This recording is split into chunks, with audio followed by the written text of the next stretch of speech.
dagdag. Wala na kami may dagdag. Sarap lang lahat. Hindi, hindi sa joke yun lahat nakasulat dito. So, hindi ko mabasa. So, kakanta na lang. Hindi, kasi sa stress. Diba, ando na yung collaborative, yung mga ganyang bagay, good communication, etc. etc. Pero kasi, ang ano lang talaga yan, ano yun, friend side talaga. Yes. Diba? So, I can live.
Ni Kuya Iba. Namimili ayaw. Gusto sa loob. Ampun niya na ka! Kukunin na na. Kukunin niya na? Mo kaya iligtas lahat. Kaso hindi ko talaga din kaya. Di ba kasi mapagka ang lambing ba? Ano lang, papakainin mo lang konti. Ako nga, hindi ko anak yung pusa ako. Pag naiisip ko, pag wala na ako, baka pok. Hindi, si Bala dyan kami ni Baban. Mga 2 years sa kanya, 2 years sa akin. Kasi nananakit eh. Ang ganda niya, pero...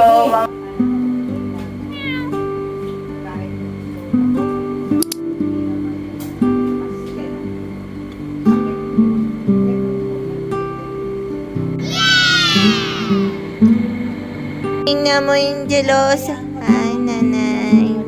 Ay, naman. Masaya-saya kulay.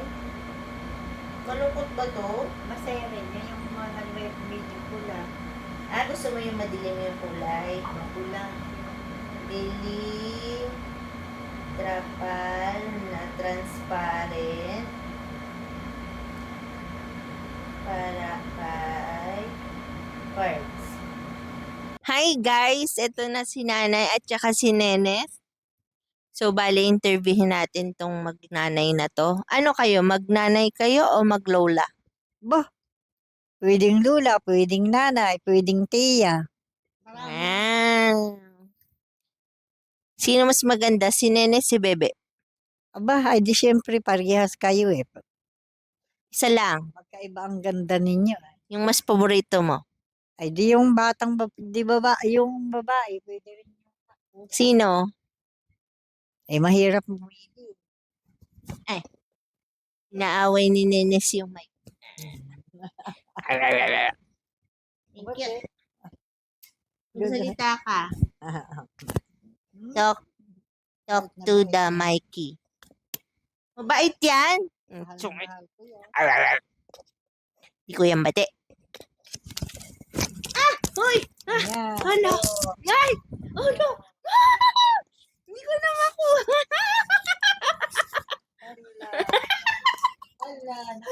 Tinabahan ang aklaron. Mang Tomas. Kinakain ni Nanay Man Tomas mo, iniinom niya. Hindi pa. Kumakain mo yung spicy. Hindi. Gusto ko nga yun, spicy yung bigay sa kanya. Ito nang masasarap para hindi na ako makakain. Baliktad ah. Sarap ah. Wow. Wow, pangalawang baso na yan.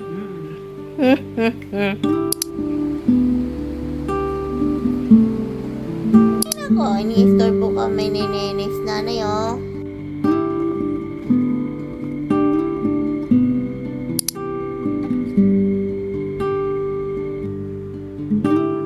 Ganda ng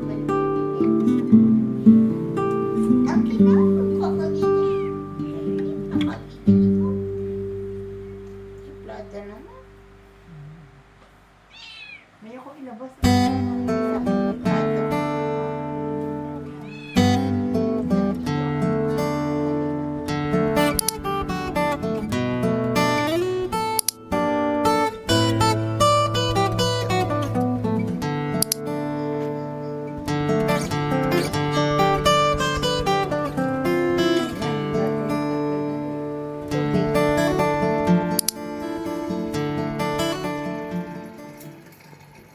Maglandi ka. Oh, galing. Oh! Aba, papatakan din kita. Hindi nga, patakan ko nga yan. May kuto yan eh. Wala yung kuto. Linis-linis nga yun. Binuksan mo na pala, buti na buksan na. Pero pag uulan, nililis mo ulit, ate. Tinatanggal ko yun. Pagka umuulan.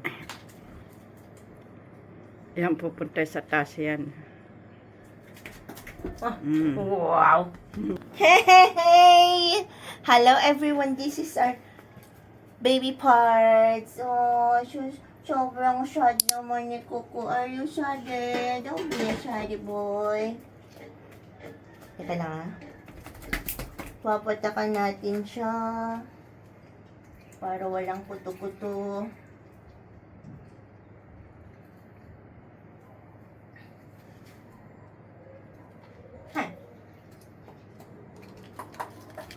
Loves ko naman sila eh. Sabi niya, O, puti pala si Parding, oh. Hmm? ay, ang cute ni Parts! Ang gwapo-gwapo! Parts! Ay, Parding! Sige na na. Ay, ang gwapo mo! Ang pogi mo naman. Yan na, nagtatakasan na yung kuto-kuto ni Poding. Poding, I love you, Poding!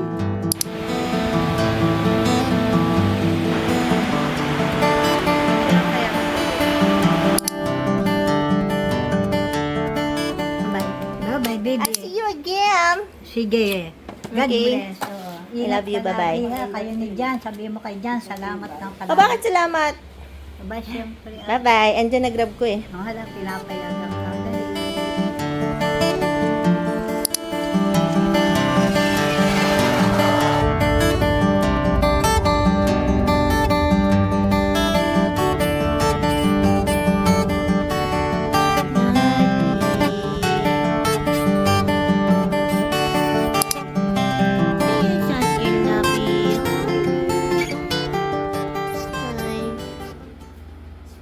Ay, ang ganda-ganda pa naman ng baby. May sakit. Ako naman. Why naman?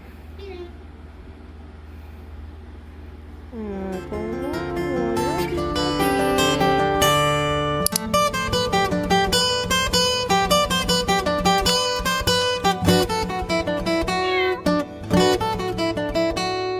So, meron na naman akong bad news tungkol to kay Peanut dun sa pusa namin na sabi ko, nakwento ko sa isa sa mga vlogs ko na may problema sa ngipin.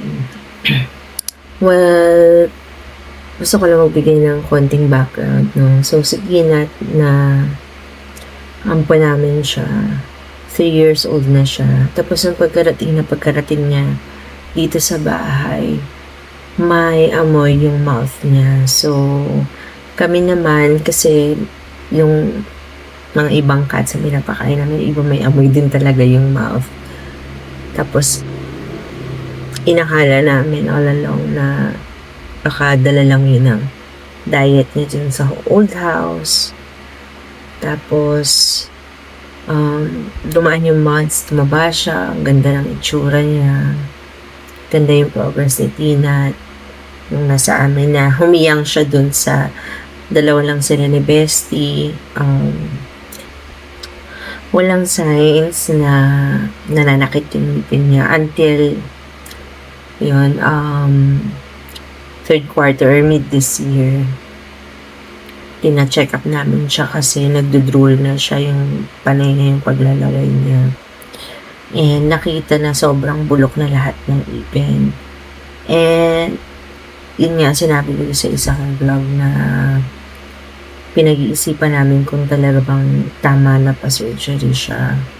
Kasi sa ang condition ng doktor ay dapat maayos yung platelets, yung liver, yung kidney, etc. Pero sa nakikita kasi mahirap na rin siyang ihabol dahil erratic yung weight ni Peanut at saka yung gana niya sa pagkain. So, sabi namin ni J2, i-delay muna namin pag-iisipan namin. Kasi hindi daw guaranteed na makakalusot si Peanut doon. Baka, if anything, pwede siyang ma-expedite. 2 weeks ago, actually. Napansin namin na wala na yung paglalaway niya, tapos mas masayahin siya, mas madalang na siyang nagluluwa ng food or yung nagpapagpag.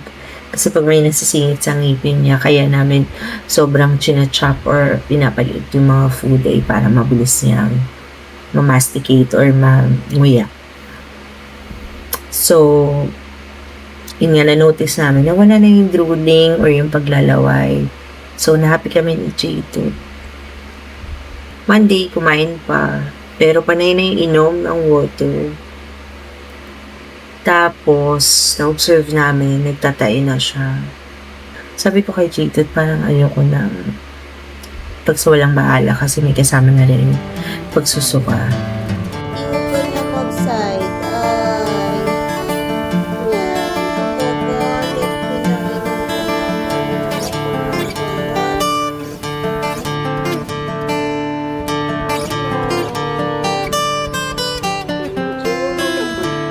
Pagalit sabihan siya natin na yung gamot para lumakas siya.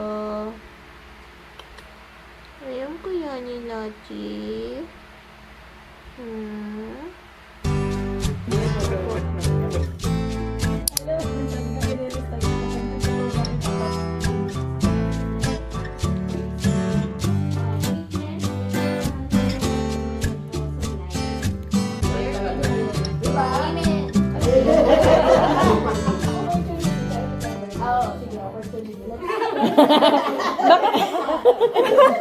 Linawin mo, baka tinitreaten mo sila. Iba yun, be.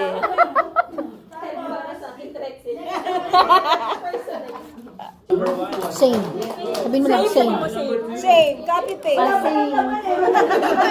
Actually, Seryoso, wala na kami may dagdag.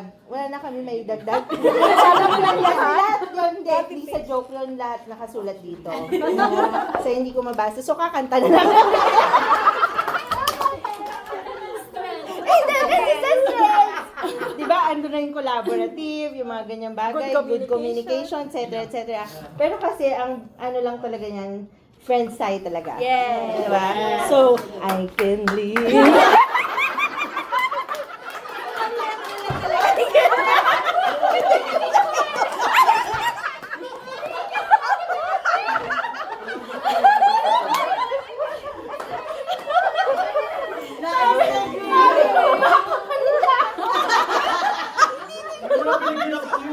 Hindi, pero agree kami sa lahat ng sinabi mo. So, babasahin ko na lang kasi na-explain mo na lahat, no?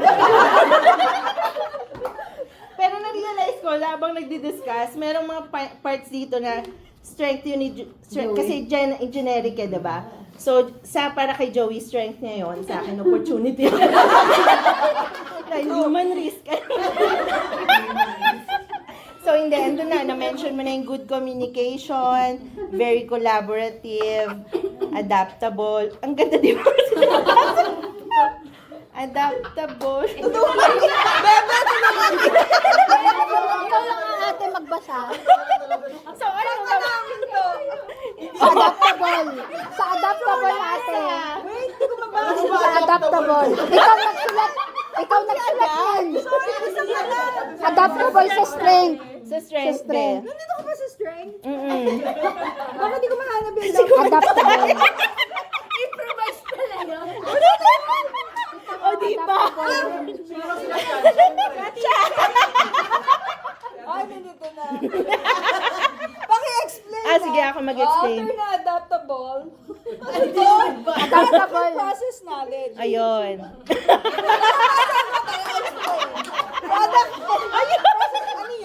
Products and process knowledge. Ay, hindi, yun. Very good kasi isa yun sa mga strengths natin. Maaring iba-iba tayo ng understanding sometimes. Pero, meron tayo yung, pagka meron kayong mga, ayun, best practices ba rin yan? Okay, sige. Oo, sige, tuloy mo na. Open to new ideas.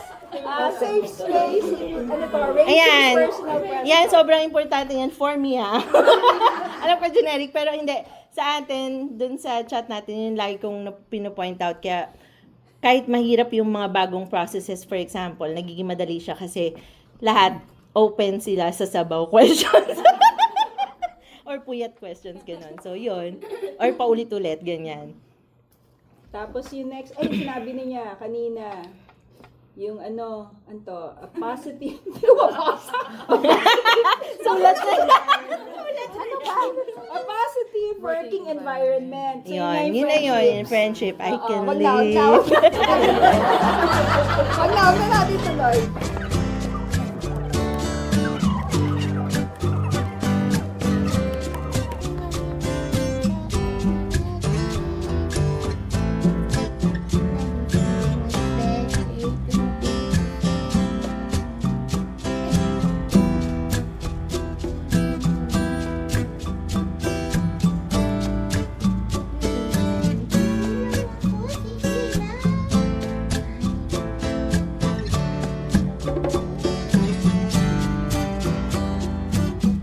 Hello everyone! Nandito si Teto. Mag-update lang kami sa inyo about kay Peanut. Nagpa-per ka, Pogi? Say something, Pogi. Makakatsaya ng mic, Pogi. So, yun na nga, mag-update ako tungkol kay Peanut. May mga few clips ako na medyo umu-okay yung pakiramdam niya. Pero, na-notice namin, kahit kumakain siya ng marami or nag-catch up na siya dun sa appetite and sleep niya, ang bilis pa rin niyang pumayat. Tapos, actually, ang payat niya kasi nung isang araw siyang hindi talaga nagkumain or wala siyang pinansin na pagkain. So, ngayon, hinahabol namin, binila namin siya lahat ng mga favorite food niya.